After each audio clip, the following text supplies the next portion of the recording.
Assalamualaikum warahmatullahi wabarakatuh. Perkenalkan saya Evania Dita Adani dengan NPM 152. Jadi sekarang saya akan menghitung data dengan menggunakan SPSS, yaitu tentang uji validitas dan reliabilitas. Yang kedua ada uji asumsi klasik. Yang ketiga uji normalitas dan heterokedastisitas lanjutan. Yang terakhir yaitu analisis regresi berganda. Baik, untuk judulnya yaitu pengaruh soft skill, pengalaman magang, dan motivasi kerja terhadap kesiapan kerja mahasiswa tingkat akhir Fakultas Ekonomi dan Bisnis UPN Veteran Jawa Timur.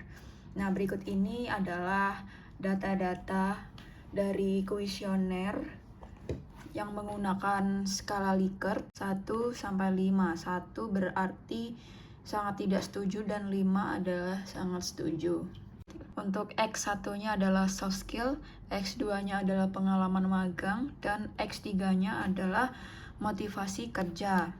Kemudian Y adalah kesiapan kerja. Kita buka SPSS-nya.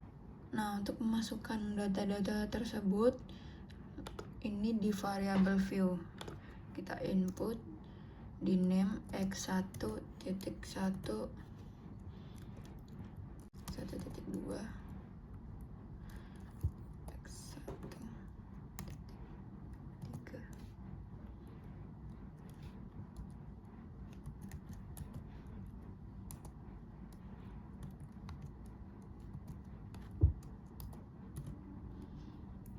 Untuk X1-nya sendiri itu ada 5 indikator, jadi X1-nya sampai 5 poin.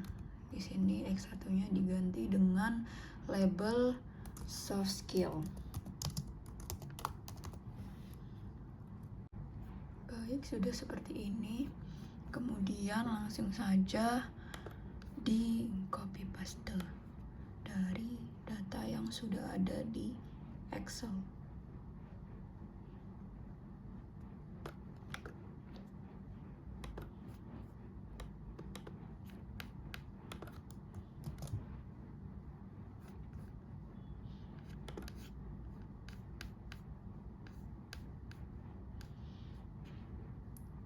Kemudian untuk total skor X1 juga dimasukkan di sebelahnya.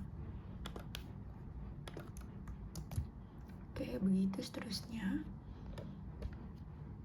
Yang pertama yaitu uji validitas dan uji reliabilitas. Sebelum menguji validitas itu harus mengkorelasikan atau mengecek korelasi tiap item ini terhadap total score. Langsung saja ke analyze, lalu correlate, bivariate, kemudian dimasukkan X1.1 sampai ke soft skill atau X1.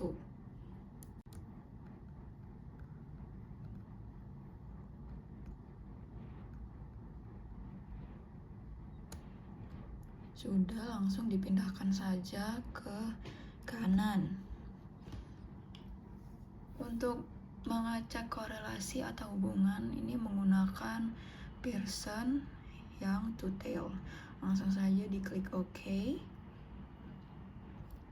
Nah, muncul tabel seperti ini. Pearson correlation itu harus di atas 0,3, lalu signifikansinya di bawah 0,05. Nah, ini bisa dilihat dari item 1 sampai 5 itu Pearson correlation-nya ada di atas 0,3 ya, lebih dari 0,3. Untuk signifikansinya itu 0,0 semua, di bawah 0,05. Berarti tiap item ini berhubungan dengan total skornya. Nah, untuk berikutnya kita cek hubungan dari item-item yang lain terhadap total skor. Caranya sama. Ini dikeluarkan terlebih dahulu. X2.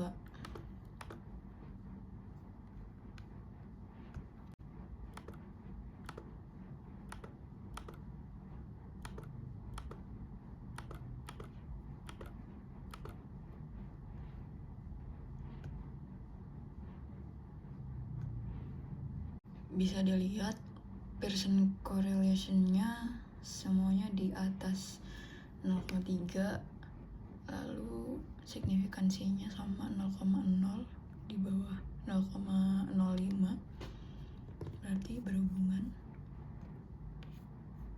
Selanjutnya untuk X3.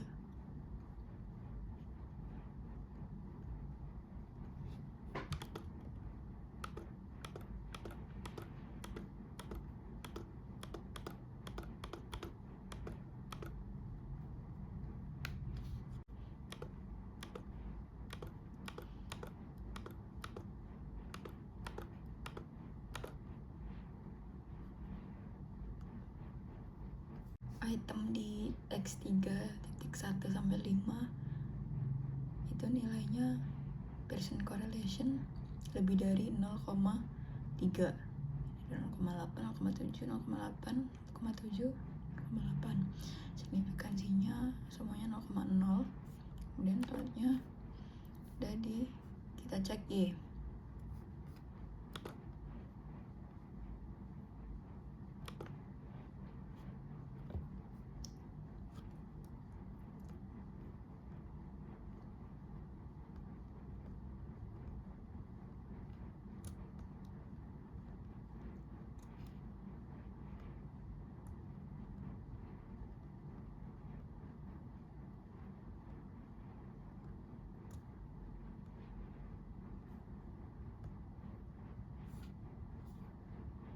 Y-nya juga sama, Pearson correlation-nya di atas 0,3, lalu signifikansinya di bawah 0,05.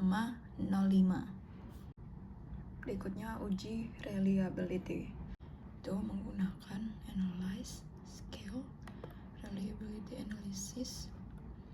Kemudian dimasukkan item 1, 2, 3, 4, 5. Nah, untuk uji reliability itu hanya memasukkan indikatornya saja atau itemnya saja. Kemudian diberi nama untuk X1 yaitu source skill.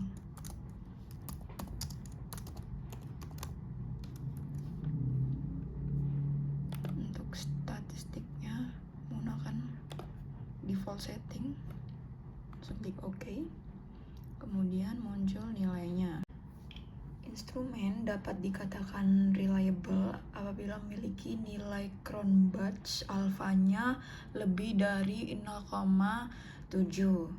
Nah, di sini angkanya menunjukkan 0,869, yang mana ini nilainya lebih dari 0,7. Kemudian melakukan cara yang sama untuk menguji reliability-nya.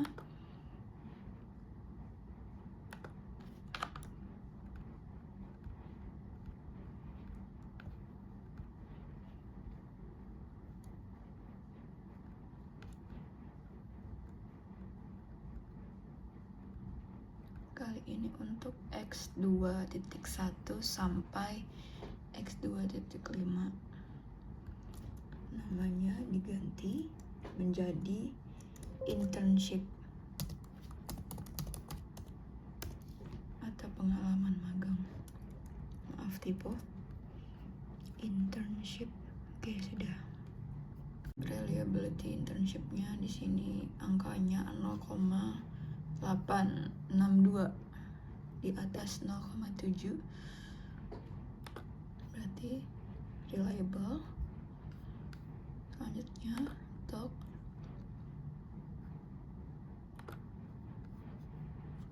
X3.1 sampai X3.5.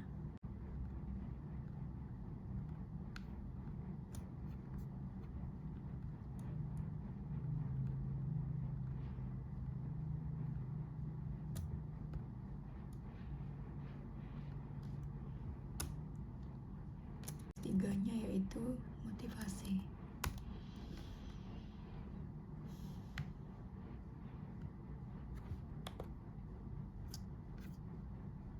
Motivasi di sini nilainya 0,87, sama di atas 0,7 juga.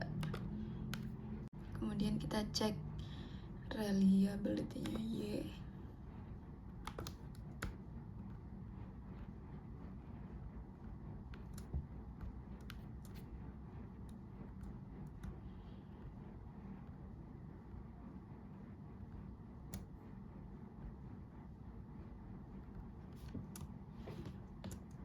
Y-nya itu kesiapan kerja.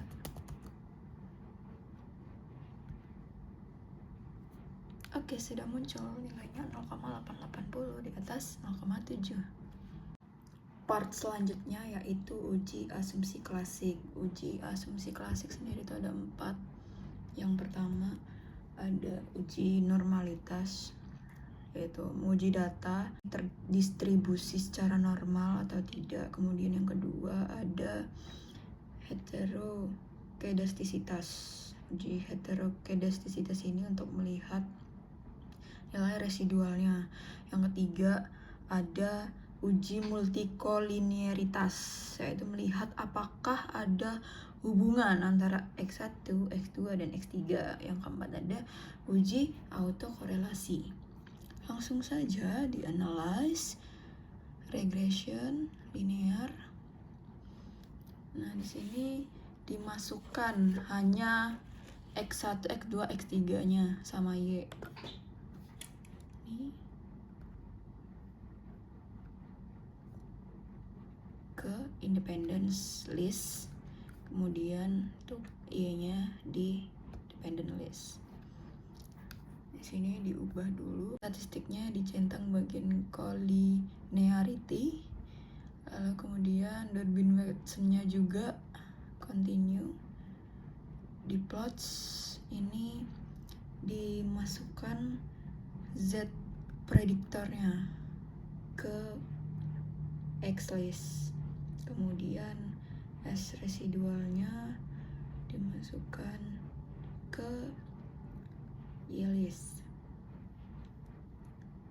kemudian dicentang histogram normal probability plotnya, kemudian klik continue.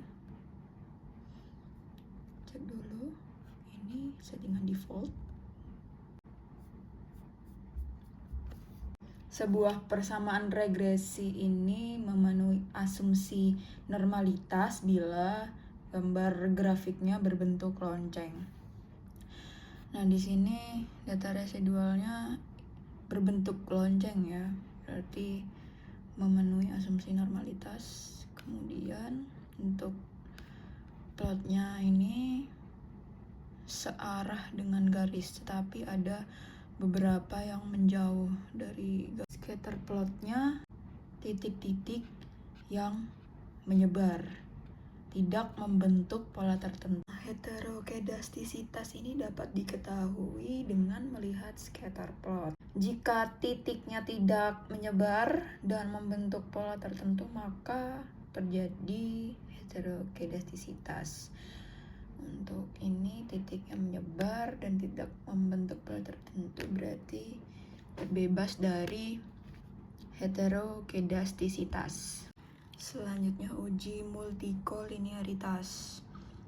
Uji multikolinearitas ini digunakan untuk melihat apakah ada hubungan antara variabel dependen dengan masing-masing variabel independen. Toleransinya 0,24, 0,34, dan 0,35, sedangkan VIF-nya 41,6, 29,5, dan 28,8. Tolerance harus lebih dari 0,1, VIF-nya harus kurang dari 3.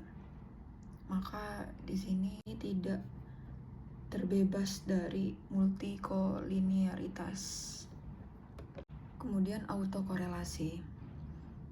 Ini angka Durbin-Watson-nya muncul 2,089. Sebuah persamaan tidak memiliki autokorelasi jika durbin Watson-nya berada di antara angka 2 dan 3. 2 berarti memenuhi asumsi autokorelasi. Part selanjutnya yaitu uji normalitas dan uji heterokedastisitas secara angka atau lanjutan. Tapi dilihat uji normalitasnya dulu. Ke analyze, regression, lalu linear. Di reset, lalu kita masukkan ulang.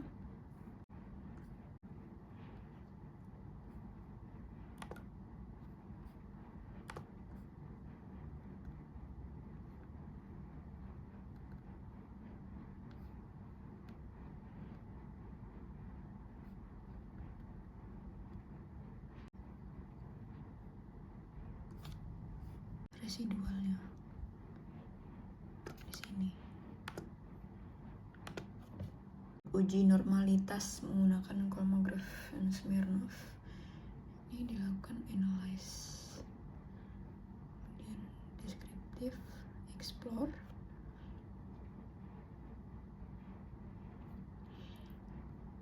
dimasukkan unstandardized ke dependent list, kemudian plots-nya dicentang, histogram, normality with plots, lalu klik OK.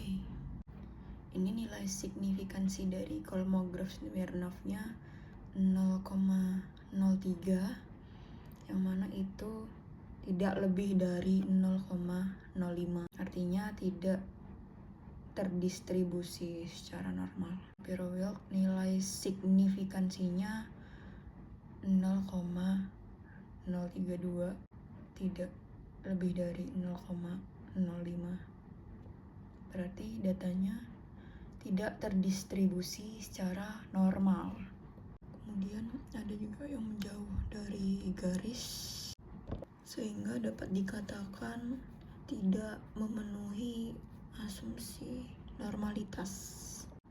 Selanjutnya menguji heterokedastisitas. Di sini langsung saja dipencet transfer compute variable, lalu diklik all, lalu apps-nya dipindahkan ke atas, kemudian dipilih and standardize. Nah, sudah masuk. Di sini diberi nama apps underscore residual. Langsung diklik.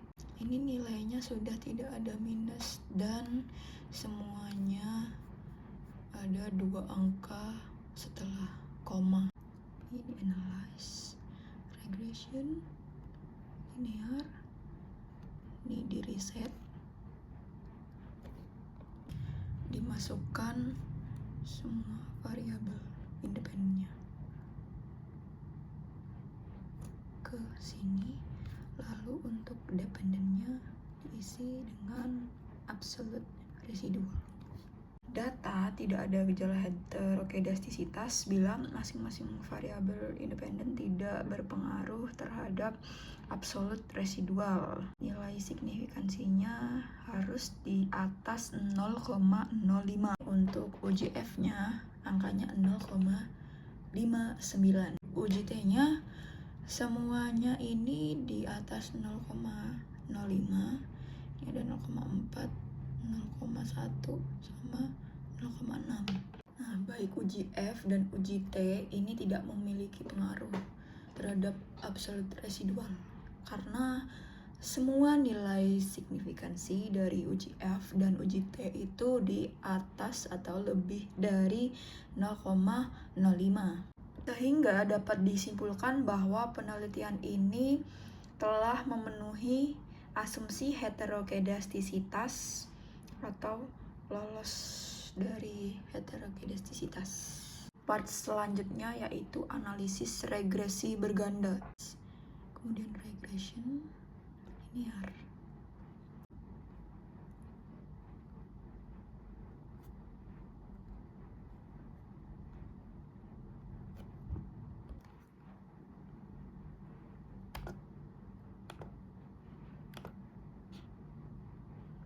Baik, untuk yang lainnya settingannya default, langsung saja klik OK.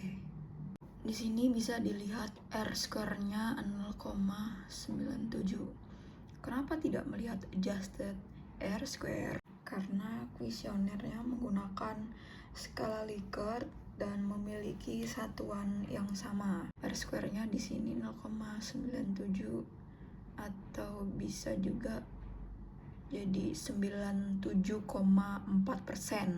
Jadi variabel soft skill, internship, dan motivasi mampu menjelaskan variabel Y-nya, yaitu kesiapan kerja sebesar 97,4%. Sisanya 2,6% dijelaskan oleh variabel lain.